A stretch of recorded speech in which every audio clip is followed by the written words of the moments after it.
우리가 지난 주일까지 리세팅 시리즈 교회를 이전하면서 아브라함 이야기를 마치고 다시 한번 우리가 어떻게 개인의 삶과 가정과 또 일터와 교회의 이 공동체의 삶을 어떻게 다시 시작할 수 있을까 10가지 주제를 두고 함께 생각했습니다. 이제 오늘은 친구 초청에 관하여서 같이 좀 말씀을 나누고자 합니다. 10월 28일 마지막 주일 우리가 친구 초청을 하며 헌당 예배를 함께 할 예정입니다. 그래서 오늘 그리고 다음 주, 다다음 주 세 번에 걸쳐서 친구 초청에 관하여서 말씀을 우리가 함께 나누도록 하겠습니다. 그 첫 번째로 오늘 디모데전서 2장 4절에 나타난 하나님이 원하시는 것이 무엇인가, 그것을 우리가 같이 한번 생각해 보려고 합니다. 오늘 본문 디모데전서 2장 4절 첫 번 하나님은 뭘 원하시는가 하면은 하나님은 모든 사람이 구원을 얻기를 원하신다는 것입니다. 자, 이게 하나님의 마음입니다. 하나님의 마음은 온 인류 역사적으로 지금 있는 모든 인류들이 다 구원을 얻기를 원합니다. 그런데 이게 실제로 이루어집니까? 이미 이루어지지 않았죠. 과거에 많은 사람들 가운데 구원을 얻지 못한 사람들이 많이 있습니다. 그리고 지금 또 지구 인류가 70억인데 이 70억이 다 구원을 얻겠습니까? 그렇지 않죠. 그러나 이 디모데전서 2장 4절을 통해서 확실히 드러난 것 하나, 그럼에도 불구하고 하나님의 마음은 진심으로 모든 사람이 구원을 얻기를 원한다는 것입니다. 그래서 하나님의 마음을 읽을 수가 있고 이 하나님의 마음을 읽으면서 구원에 관련돼서 우리가 무엇을 알 수 있는가 하면은 모든 사람이 구원을 얻기에 아무런 제약이나 조건이나 차별이 없다는 것입니다. 그래서 정확히 말하면 이렇게 됩니다. 구원에는 차별이 없다. 왜? 하나님은 모든 사람이 동등하게 구원을 얻기를 원하기 때문에 그렇습니다. 그래서 오늘 이 구절을 정리하면 이렇습니다. 실제로 하나님은 모든 사람이 구원을 얻기는 어렵지만은 다 구원을 얻는 것은 아니다. 그러나 구원 얻는 사람들에게는 아무런 차별이 없다는 겁니다. 이게 오히려 본문을 더 어렵게 만드는 것 같아요. 제가 해석을 한다고 했는데 이게 더 설명을 하는 게 더 어렵게 만드는 것 같아요. 자, 이렇게 한번 생각해 봅시다. 일단의 그룹의 사람들이 등산을 갔는데 길을 잃어버렸습니다. 해가 집니다. 겨울입니다. 어둡습니다. 빨리 이 산 안에서 피난처를 찾든지 아니면 산속을 벗어나야 되는데 그날 밤 피난처도 찾지 못했고 죄송합니다. 산속에서 벗어나지도 못했습니다. 그 다음날 하루를 보냅니다. 낮이었는데도 어젯밤처럼 똑같은 일만 반복됩니다. 두 번째 날을 보냅니다. 또 피난처를 찾지 못했고 또 출구를 찾지 못했습니다. 이제 3일째 오후가 되었습니다. 오늘 밤 피난처를 찾지 못하거나 출구를 찾지 못하면 우리 가운데 많은 사람이 죽을 판입니다. 그 한겨울에 먹지도 못하고 꽁꽁 은 몸을 가지고 오늘 밤을 난다면 분명히 그 가운데 많은 사람이 죽게 됩니다. 해가 집니다. 칠흑 같은 어두움이 있고 무시무시한 추위가 닥칩니다. 자, 그런데 전체적으로 보면은 일단의 그룹들이 여기 모여서 지금 길을 헤매고 있는데 동쪽 산 등선을 건너서 보면 거기에 집이 한 채가 있습니다. 그 집 한 채는 불이 들어오고 있고 따뜻한 난방 장치가 되어 있습니다. 사람들이 그걸 모르고 있는 상태에서 일단의 그룹들이 모여서 이제 피난처를 찾으려고 합니다. 모든 사람이 다 동쪽으로 가겠습니까? 그렇지 않습니다. 어떤 사람은 회의하면서 우리가 남쪽에서 왔으니까 끝까지 북쪽으로 가야 된다. 어떤 사람은 야, 우리가 북쪽으로 오다가 길을 못 찾으니까 다시 남쪽으로 가야 된다. 어떤 사람은 야, 이것도 저것도 싫다. 난 서쪽으로 갈래.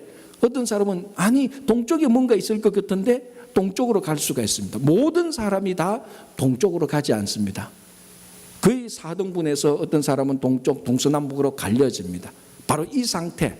모든 사람들이 피난처를 찾으려고 하지만은 모든 사람이 피난처를 실제로 찾지는 못한다는 것입니다.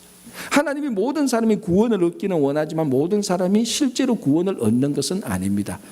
자, 바로 이 상태에서 한 가지 더 중요한 것, 동쪽 상등성을 넘어간 사람들 보니까 집이 한 채 있습니다. 야, 이제 오늘 살았구나. 그래서 이 일단의 그룹들이 동쪽으로 간 그룹들이 그 집 안에 들어가서 방 안에 문을 열고 들어갑니다. 스위치를 켭니다. 그러니까 환한 빛이 옵니다. 야, 이 칠흑 같은 어둠에서 우리가 빛을 찾았다. 이제 우리 살았다. 그러니까 자리에 앉는데 따뜻한 난방차에서 온기가 올라옵니다. 몸이 싹 녹습니다. 자, 이 방 안에 들어온 사람들, 이 사람들이 빛을 받고 난방을 통해서 들어온 온기를 쬐는데 누구는 쬐고 누구는 안 쬐고 차별이 있습니까? 없습니까? 없죠. 똑같습니다. 누구는 빛을 받고 누구는 빛을 못 받고 없습니다. 그 방 안에 있는 사람들은 누구든지 잘생긴 사람이든지 못생긴 사람이든지 사람을 죽인 사람이든지 사람을 살린 사람이든지 남자든 여자든 거기는 종이나 노예나 똑같이 그 방 안에 들어온 사람은 누구든지 아무런 차별 없이 빛을 받고 난방의 열기를 온몸으로 받게 되는 겁니다. 차별이 없지요. 바로 여기에서 이 상태, 그 방 안에 들어온 사람들은 누구든지 차별받지 않고 빛을 받고 난방의 열기를 쬐는 그 상태, 이 상태가 구원받는 사람에게는 아무런 차별이 없다는 것입니다. 그래서 모든 사람이 구원을 얻는 것은 아니지만은 구원받는 데에 있어서 아무런 차별이 없습니다. 이것을 유대인들이 착각했죠. 이방인들은 구원을 받지 못할 것이라고 착각을 했습니다. 구원의 차별이 있다고 생각을 했습니다. 여전히 아직까지도 그렇게 생각하는 사람들이 있긴 있습니다. 본질적으로 구원에는 차별이 없습니다. 그런데 문제는 우리가 구원을 차별하고 있습니다. 아니, 목사님, 우리가 뭘 구원을 차별했습니까? 자, 결론적으로 말하자면 여러분들이 구원을 선포하지 않는다면, 여러분들이 복음을 선포하지 않는다면 그거는 구원을 차별하는 결과를 가져오게 되는 것입니다. 무슨 말인가 하면은, 여러분, 우리가 미국에서 살면서 가장 민감하게 듣는 단어, 가장 조심해서 해야 되는 단어가 뭡니까? 인종차별에 관한 겁니다. 거기는 용서가 없습니다. 거기는 엄청난 사회적인 혼란을 가져올 수 있는 것이 미국에 살면서 우리가 조심해야 되는 것이 인종차별입니다. 자, 예를 들어서, 자, 극단적인 예입니다. 쉽게 설명하기 위한 예입니다. 누구를 뭐 차별을 위해서 정지하기엔 예가 아닙니다. 백인 경찰이 차별하는 마음을 가진 백인 경찰이 길을 가다가 길 가는 흑인을 봅니다. 그래서 일부러 흑인이기 때문에 차별하는 마음으로 꼬투리를 잡습니다. 꼬투리를 잡아서 없는 죄를 만들어서 경찰봉으로 흑인을 때립니다. 옆에서 길 가는 사람이 보니까 좀 분명히 명백하게 인종차별을 하고 있습니다. 그런데 길을 가던 우리가 그 차별당하는 것을 보고 아무런 말도 하지 않고 아무런 신고도 하지 않고 아무런 액션도 취하지 않고 그냥 길을 갔다면 차별당하는 결과를 낳게 되는 것입니다. 우리가 차별한 것은 아니다 할지라도, 아니, 목사님 가면서 내가 뭐 차별했습니까? 그러나 차별은 안 했다 할지라도 그 차별당하는 그 상황에서 아무런 것도 말하지 않고 액션을 하지 않았다면 차별하는 결과를 그대로 놓아두게 된 것입니다. 바로 구원의 차별이 이거라는 것입니다. 우리가 구원을 선포하지 않는다면 구원을 차별하게 됩니다. 왜? 우리가 구원을 선포하지 않으면 이 사람은 우리가 선포되지 않은 말로 인하여서 결국은 구원을 받지 못하게 되기 때문이라는 것입니다. 그래서 구원 자체에는 차별이 없는데 우리가 여러 가지 이유들로 인하여서 구원을 차별하게 되는 그런 결과를 가지게 되는 것입니다. 자, 요나를 한번 보십시오. 하나님께서 요나에게 니느웨 사람들에 가서 하나님의 말씀을 선포하라 그러는데 요나가 니느웨 사람을 싫어했습니다. 왜? 니느웨는 아수르의 수도이기 때문에 아수르는 요나가 있었던 북이스라엘을 무지무지 괴롭혔습니다. 그래서 요나가 아수르 사람을 싫어하는 것, 즉 한국 사람이 일본 사람을 싫어하는 것하고 같은 급수일 겁니다. 그래서 아수르 사람, 니느웨 사람에게 복음을 선포하라니까, 말씀을 선포하니까 니느웨가 반대로 갔습니다. 결국 이 일로 인하여서 다시 요나가 니느웨에 가서 말씀을 선포했지만은 하나님은 이 요나에 대하여서 요나가 구원을 차별하지 않도록 하나님께서는 온갖 수단을 다해서 요나를 다시 니느웨에 가서 복음을 선포하게 했습니다. 그 전까지만 해도 하나님은 이 구원을 선포하지 않는, 말씀을 선포하지 않는 요나에게 굉장히 화가 난 것입니다. 이처럼 우리가 어떤 사람이 미워서 일부러 복음을 전하지 않아도 그거는 명백히 구원을 차별하는 것이지만 미워서 복음을 전하지 않아도 차별하지만 아무런 이유 없이 그저 복음을 전하지 않아도 우리는 구원을 차별하는 결과를 가져오게 되는 것입니다. 인종차별은 굉장히 민감하면서 인종차별보다 훨씬 더 본질적인, 더 중요한 구원차별을 우리는 모르는 사이에 우리가 복음을 전하지 않기 때문에 구원을 차별하고 있다는 것입니다. 이게 얼마나 하나님께서 원하시지 않는 것입니까? 하나님의 마음은 모든 사람이 차별 없이 구원을 받기를 원하는데 우리가 그 구원을 전하지 않아서, 복음을 전하지 않아서 오히려 복음을 차별하게 되는 그런 결과를 가져오게 된 것입니다. 그래서 우리가 교회 이전을 하면서 다시 한번 우리 주변에 있는 많은 친구들을 초청해서 지금까지 우리가 복음을 전하지 않아서 구원의 차별을 받고 있었던 이 친구들을 이제 초청해서 그 구원의 차별을 없애자는 것입니다. 이렇게 말하면 이제 어떤 사람이 목사님 나는 인간관계가 넓지 못해서, 오지랖이 넓지 못해서 아는 사람도 없고 구원 초청할 친구들도 없습니다, 이렇게 말씀하시는 분이 있습니다. 물론 사람에 따라서, 인간관계에 따라서, 자기 포지션에 따라서 만날 수 있는 사람들의 차이는 있습니다. 그러나 제가 아는 한 우리 친구교회의 교인들은 단 한 명도, 제가 아는 여러분들은 한 명도 초청하지 못할 사람이 아무도 없다는 것입니다. 문제는 우리가 관심 없이 마음을 닫고 있고 눈을 감고 있기 때문에 친구 초청할 사람이 안 보이는 것이 문제지, 정말 여러분들이 지금까지 내가 이 구원을, 복음을 전하지 않아서 정말 하나님께서 싫어하시는 구원을 차별했구나라는 생각을 하고 내 때문에 구원의 소식을 듣지 못했던, 제대로 듣지 못했던 사실들 내 주변에 누가 있는가 눈을 뜨고 마음을 열면은 수두룩하게 보입니다. 문제는 눈을 감고 마음을 닫고 있었기 때문에 초청할 친구가 보이지 않는 것이죠. 그래서 하나님이 원하시는 것은 모든 사람이 구원을 받기를 원하는데 우리들이 원하는 것은 단 한 명에게도, 단 한 사람에게도 구원의 소식을 전하지 않았다면 얼마나 지금까지 우리가 구원을 차별했는가, 하나님의 원하시는 것을 반대로 역행했는가를 생각해 봐야 되는 것입니다. 그래서 이번 친구 초청을 통해서 여러분들이 정말 우리 주변에 있는 친구들, 어떤 친구들은 내하고 아주 친하고 어떤 친구들은 정말로 영원한 생명을 찾고 있는 친구들도 있을 겁니다. 그러나 어떤 친구들은 교회를 무지무지하는 싫어하고 교회에 다니는 것을 진짜로 미워하는 그런 사람들도 있을 겁니다. 그런 사람들에게도 동일하게 우리가 복음을 전해서 초청을 해야 되는 것입니다. 누구든지 차별이 없기 때문에 이 사람은 교회를 싫어하고 저 사람은 예수 믿는 것을 싫어하기 때문에 저 사람한테는 전하면 안 돼. 벌써 여기에 차별이 들어가는 것입니다. 누구든지 좋은 사람이든지 나쁜 사람인지, 교회를 싫어하든지 좋아하는 사람인지, 남자든 여자든, 배운 사람이든 못 배운 사람이든, 잘생긴 사람이든 못생긴 사람이든 차별 없이 우리가 복음을 전해야 되는 소명이 우리들에게 있습니다. 그래서 우리가 그 기회를 한번 같이 만들고자 싶어서 이번 10월 28일 날 친구 초청 잔치를 하게 되는 것입니다.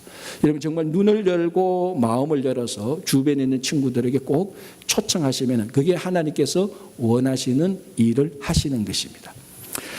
자, 이제 제가 세 가지 내용을 말씀드릴 텐데 이 세 가지 내용에 관한 공통점을 한번 맞춰보시기 바랍니다.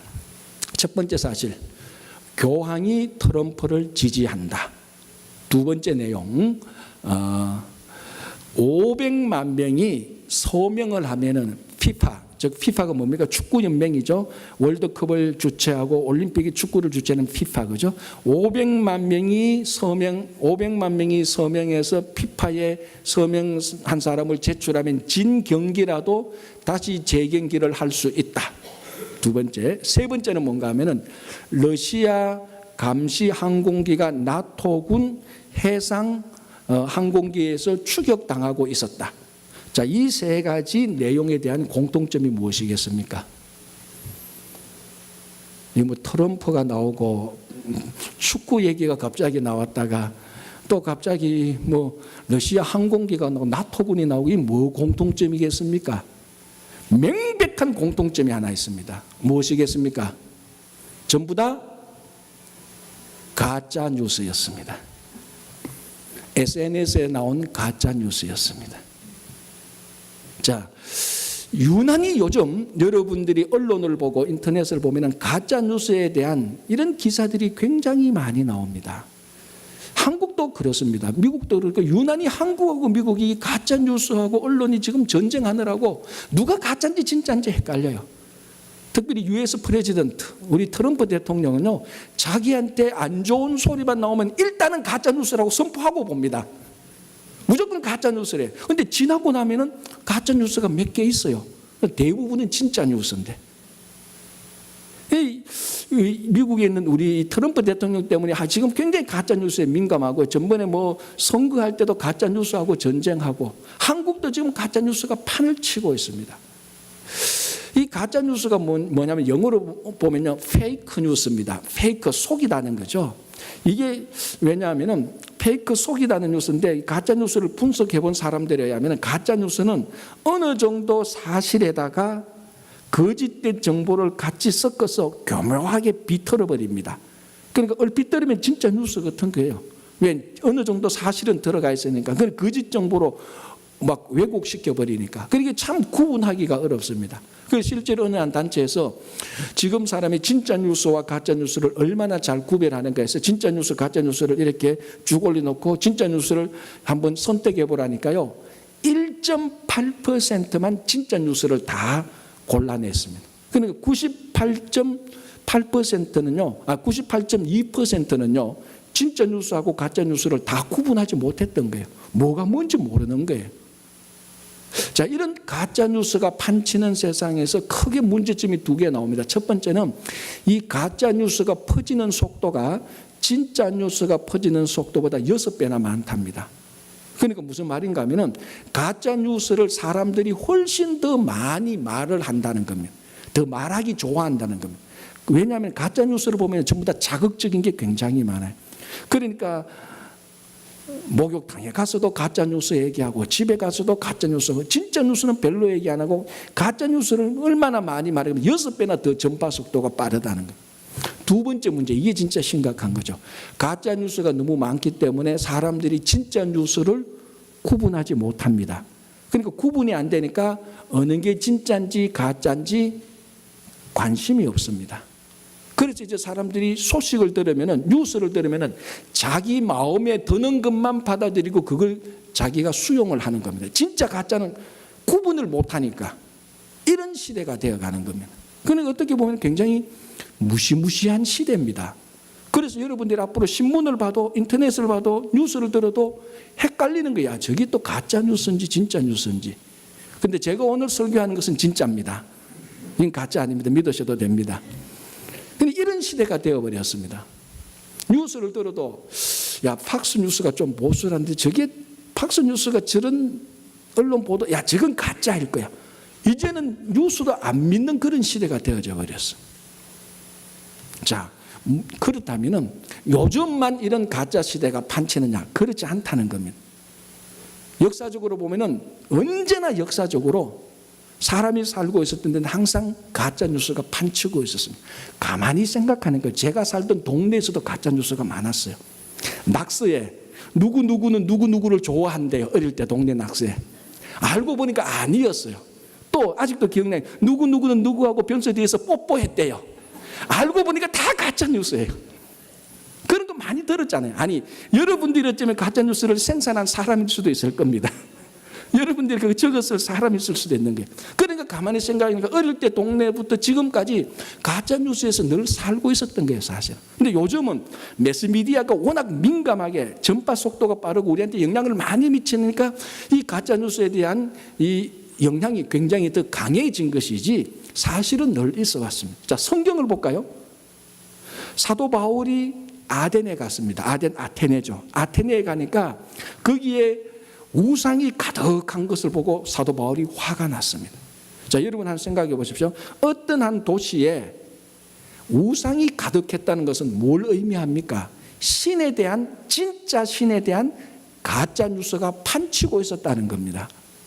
우상들이 많으니까 진짜 신에 대한 얘기를 아무도 안 하는 겁니다. 전부 다 우상에 관한 얘기, 우상에 대한 섬기는 것, 우상에 대한 뭐 복과 저주 이런 것들만 수북하지 진짜 신에 대해서는 얘기 안 합니다. 그러니까 그 아테네에는 사도 바울이 보기에는 신에 대한 창조주 하나님, 여호와 하나님, 진짜 여호와 하나님 보내신 예수 그리스도에 대한 진짜 뉴스는 하나도 없었던 것입니다.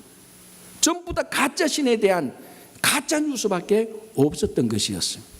그래서 사도 바울이 그 아덴 사람들을 불러넣어서 그 자리가 바로 소크라테스가 옛날에 연설했던 바로 그 자리입니다. 그 자리에서 사도 바울이 예수 그리스도의 부활, 즉 부활하신 예수 그리스도에서 선포합니다.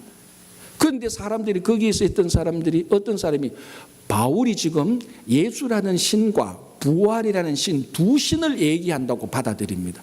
부활하신 예수를 말하는데 왜 이런 일이 생기죠?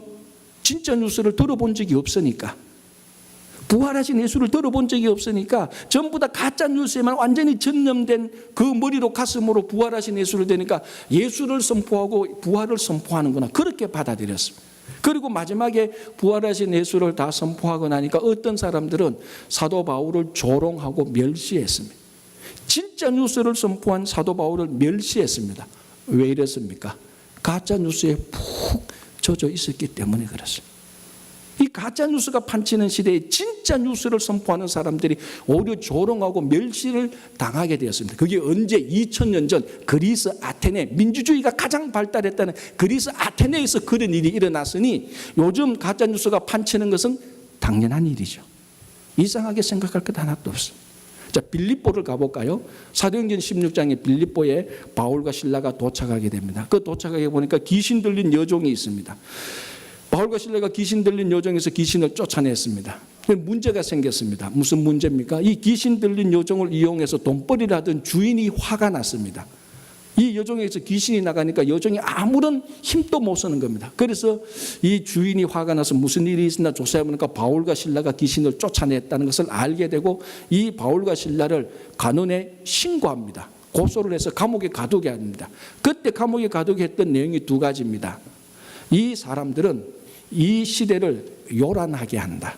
두 번째, 우리가 받아들이지 못하는 이상한 풍속을 전하는 사람이다. 우리말로 하면 뭡니까? 이 두 사람은 혹세무민하는 사람이라는 겁니다. 그래서 간원에 신고하니 간원이 그 말을 듣고 바울과 실라를 감옥에 가두었습니다. 자, 여기서 한 가지.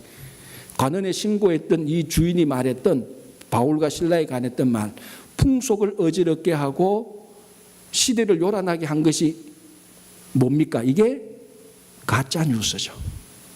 진짜 그 시대를 요란하고 풍속을 어지럽게 했던 것은 바로 이 주인 이 사람입니다.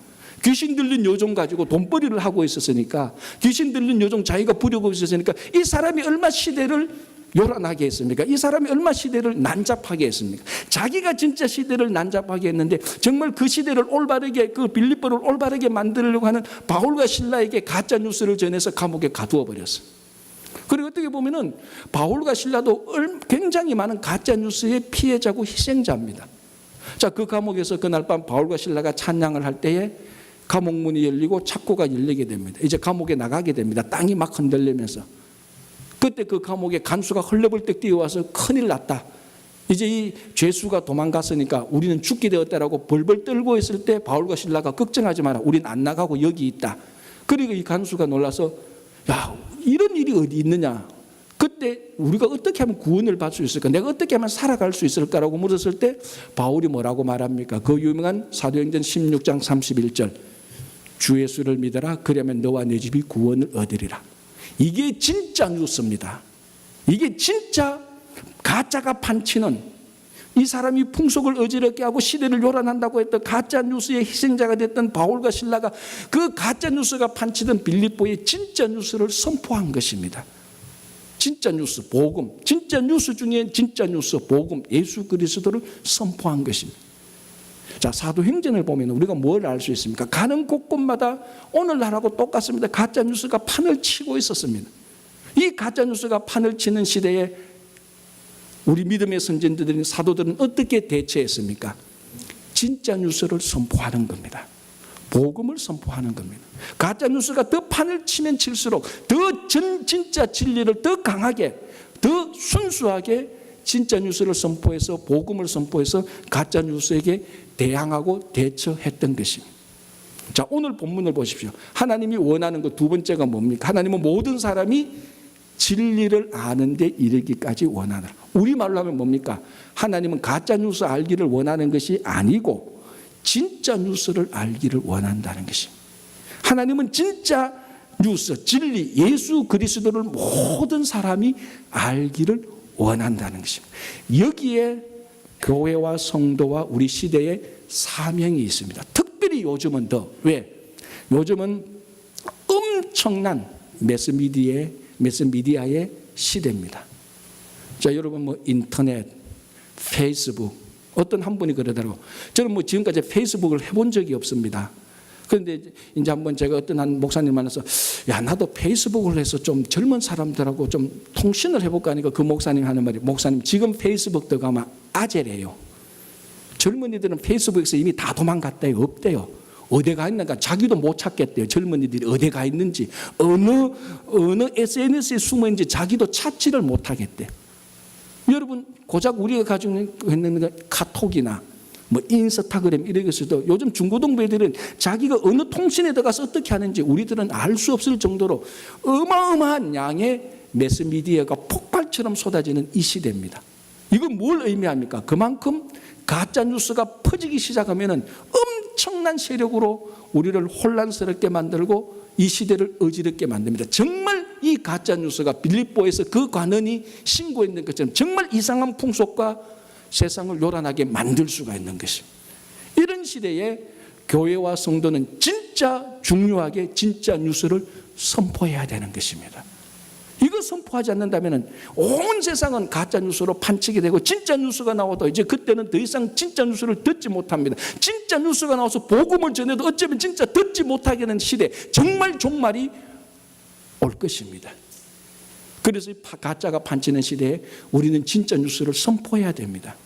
복음을 선포해야 되고 예수 그리스도를 알려야 됩니다. 자, 또 한 가지 질문. 지금까지 인류 역사적으로 가장 위대했던 매스미디어가 뭐였겠습니까? 우리 애들한테 한번 물어봐. 우리 애들 매스미디어 자는데 물어볼 필요 없습니다. 앞으로 나올 엄청난 빠르고 엄청난 양의 매스미디어가 나타날 겁니다. 인류 역사적으로 지금까지 앞으로 나타날 모든 매스미디어를 합쳐서 제일 파워 있고 확실한 매스미디어가 하나 있습니다. 무엇인 줄 아십니까? 입소문입니다. 입소문. 이게 최고예요. 여러분 한번 생각해 보십시오. 누가 어떻다 뭐했다 카톡으로 딱 날라오면요, 그거 100% 믿습니까? 안 믿죠. 이럴 수도 있겠구나. 왜? 가짜뉴스가 판치니까. 그러나 여러분들이 신뢰하는 사람이 와서 여러분 앞에서 말로 입소문을 할 때 오케이, 알았다. 네가 그 식당이 맛있다고? 네 한번 가보지. 누가 카톡에 와서 어느 식당 맛있다고 아무리 해도요, 그럴 수도 있겠지. 근데 진짜 신뢰하는 사람이 입소문을 내면은 그 식당의 음식이 맛있대. 언제 한번 가보자. 가장 위대한 매스미디어는 입소문입니다. 여러분, 우리가 10월 28일 친구 초청하자는 게 뭡니까? 여러분들 인스타그램 들어가서 젊은이들 초청하고 페이스북 하겠습니까? 우리들이? 아닙니다. 그거 하면 좋죠. 하십시오. 그러나 진짜로 해야 되는 것은 여러분 주변에 있는 사람들이 가서 구원의 소식을, 진리를 입소문 내는 겁니다. 예수 그리스도를 알리는 겁니다. 여러분 주변에 정말로 우리가 예수 그리스도에 대한 입소문을 내지 않아서 예수 그리스도에 대한 가짜 뉴스를 듣고 교회를 미워하고 신앙을 싫어하는 사람들이 얼마나 많은지 모릅니다. 어떻게 보면요, 교회에 다니다가 상처받은 사람들 전부 다 가짜 뉴스의 희생자라고 보면 되는 겁니다. 진짜 예수 그리스도의 복음을 듣지 못했기 때문에 그런 상처 속에, 아픔 속에 있는 것입니다. 그래서 우리가 이 예수 그리스도를 입소문 내는 겁니다. 그게 바로 우리 주변에 있는 친구를 초청하는 겁니다. 교회를 알리는 겁니다. 자, 여러분 요한복음 4장을 보면 사마리아 여인 이야기가 나옵니다. 너무나 잘 알려진 이야기. 사마리아 한 여인이 자기 마을에 있는 야곱의 우물가에 물을 길러 왔는데 그때 유대 남자가 나타납니다. 이 유대 남자는 예수 그리스도죠. 이제 두 분 이렇게 얘기를 하다가 얘기 중에 나타난 게 뭡니까? 이 여자가 과거에 5명의 남편이 있었고 지금 6번째 남편과 살고 있구나. 그런데 또 더 얘기해 보니까 이 6번째 남편과 살고 있는데 여전히 만족이 없어요. 어떻게 보면 숫자적으로 따지면 예수님은 7째 만난 사람하고 마찬가지입니다. 얘기를 딱 하는데 이 사마리아인이 하나 발견합니다. 이 사람이, 지금 자기 앞에 있는 바로 이 사람이 우리 선조들이 계속해서 얘기했던, 계속해서 선포했던, 선지자들이 계속해서 선포했던 바로 그 사람이구나, 바로 그 메시아라는 것을 알게 됩니다. 그리고 어떻게 합니까? 그 자리에서 물동이를 놔두고 마을로 내려가서 두 가지를 합니다. 첫 번째, 자기 고백을 합니다. 뭡니까? 이는 그리스도가 아니냐, 내가 만난 이 사람이 그리스도라는 고백을 합니다. 그리고 마을 사람들에게 뭐라고 말합니까? 와보라, 초청을 하게 됩니다. 그러니까 고백과 초청을 하게 됩니다. 자, 이 사마리아 여인이 자기 마을로 다시 내려가서 예수 그리스도를 구주로 고백하고, 고백한 예수님에게 마을 사람들을 초청했던 것, 뭐 단순한 사실이고 우리가 복음을 전합시다라고 말할 때 흔히 듣는 얘기지만, 이 사실을 가만히 생각하면 이 여인이 얼마나 엄청난 일을 했다는 것을 알 수 있습니다. 자, 첫 번째, 그 시간, 낮 시간에는 그 마을 사람들이 전부 다 낮잠을 자는 시간입니다. 고대 중종은 하도 그 낮에 한 정오 12시에서 한 2시, 3시까지 하도 뜨거워서 일을 할 수가 없습니다. 그래서 점심을 맛있게 먹고 낮잠 자는 시간입니다. 그래서 사람들이 왕래하지 않습니다. 그래서 이 여인이 그 시간에, 사람들이 없는 시간을 타서 우물가에 물을 기르러 온 것입니다. 왜? 자기는 전 남편이 5명 있고 6번째 남편하고 살고 있는 걸 마을 사람들이 다 알거든요. 아니까 아이고 저 여자 또 사람들이 많이 있는 곳에 왔다 갔다 하면은 자꾸 눈치도 보이고 만나기도 싫고, 그러니까 조용한 시간에, 다 자는 시간에 와서 물을 기르려고 왔는데 이제는 자기가 그 사람들을 다 깨워야 될 판입니다. 그래서 당장 가서 2시간, 3시간 또 기다리지 않습니다. 사실은 우리 같으면 어떻게 하시면, 야 지금 다 자는 시간인데, 아이고 내가 깨우면 저 사람들 나 다 아는데 못 깨우지, 좀 기다리자. 2시간 기다리다가 사람들이 깨면은 그래도 고백하고 초청하자. 이게 우리들의 일반적인 상식입니다. 그런데 이 여인은 그 시간조차도 기다리지 못합니다. 바로 내려가서 잠자는 마을 사람들 다 깨우듯이 고함을 치릅니다. 내가 그리스도를 만났다, 이 사람이 그리스도라고 고백하고, 다 함께, 고백 정도가 다 함께 그리스도로 가보자고 그 대낮에, 조용한 대낮을 이 여인이 다 깨워버렸습니다. 여러분, 이게 쉬운 일입니까? 얼마나 어렵겠습니까? 또 하나, 이 여인은 마을 사람들한테 참 수치와 멸시를 당했던 사람입니다. 여러분 한번 생각해 보십시오. 이 시대에 사마리아의 한 여인이 남편이 5명이 있었습니다. 그리고 지금 6번째 삽니다. 사람들은 뭐라고 생각합니까? 누가 7번째 되는가 한번 보자. 언제 7번째 맞이하는가 한번 보자. 내기도 그랬을 겁니다. 10명까지 채울 거야, 12명까지 채울 거야. 내기도 그랬을 정도로 이 여인을 두고 입방아를 찢으며 뒷담화를 하며 손가락질하며 수근수근했습니다. 이 여인이 모릅니까? 다 알지요.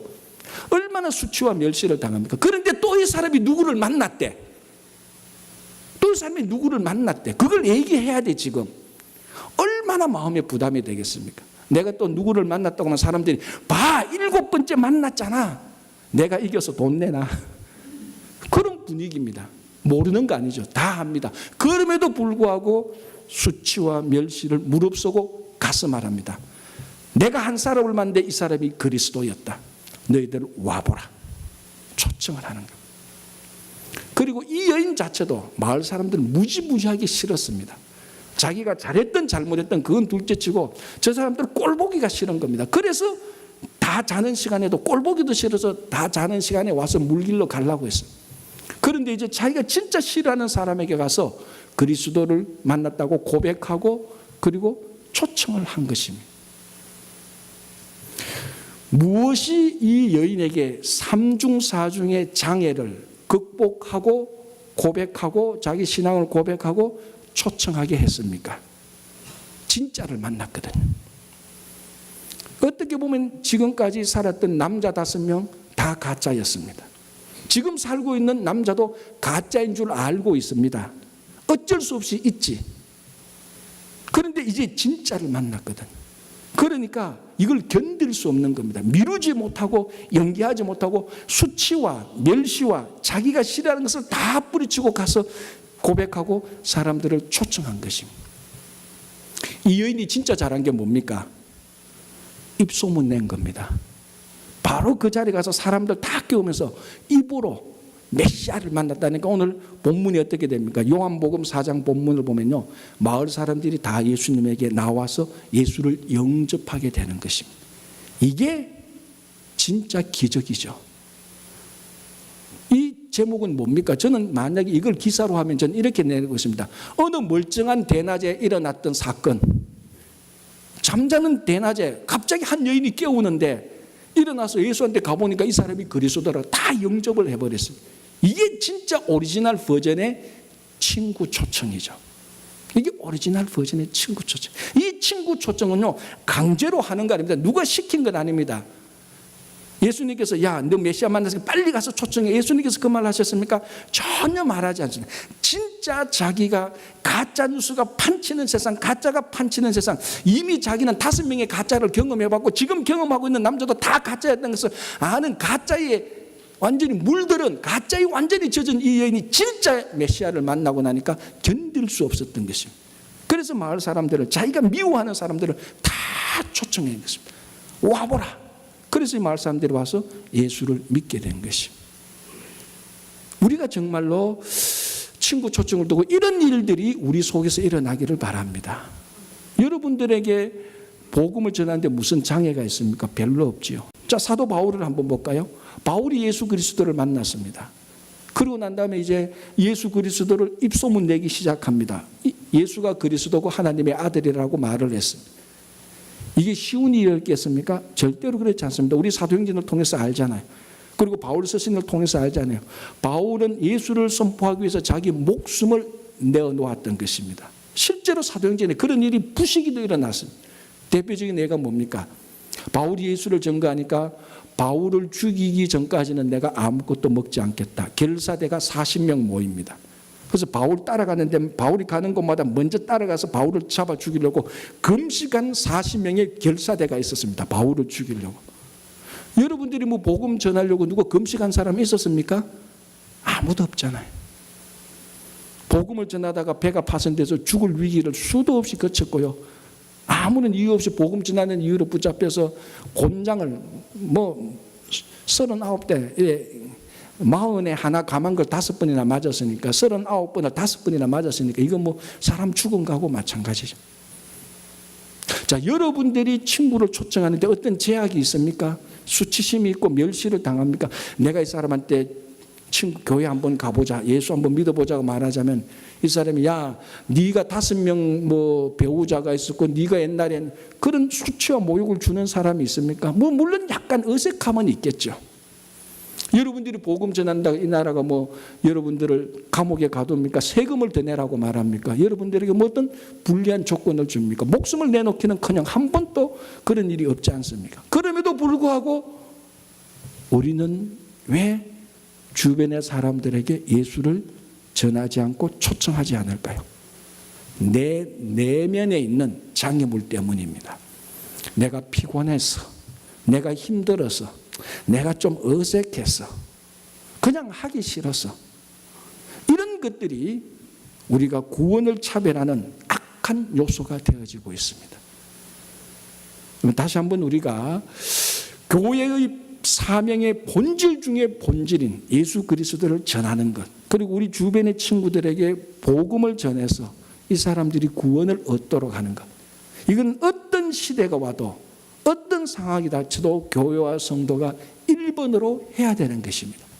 이것을 우리가 여러 가지 변명과 핑계로 미루고 연기하고 한 번도 해보지 않았다면 이제 우리가 그것을 한번 해볼 시간이 되었습니다. 여러분 주변에 정말 예수 그리스도를 제대로 알리는 교회와 여러분 우리 이민사회에 예수 그리스도와 교회에 대해서 얼마나 많이 잘못 알고 있는 사람들이 많습니까? 아까 말씀드린 대로 정말 교회와 예수 그리스도에 대한 가짜 뉴스에 푹 젖은 사람들이 너무너무 많습니다. 진짜 뉴스를 알고 있는 우리들이 그 사람들에 와서 예수 그리스도에 대해서, 교회에 대해서 제대로 알릴 때 그 사람들 가운데서 분명히 예수를 믿는, 구원을 얻는 사람들이 나올 것입니다. 그런 확신을 가지고 이번 친구 초청해서 그냥 행사니까 하는 것이 아니고 다시 한번 우리 신앙을 되돌아보고 교회를 되돌아보고 우리 사명을 되돌아보면서 야, 우리가 이 예수 그리스도를 교회를 알리는 여러분 되시기를 바랍니다.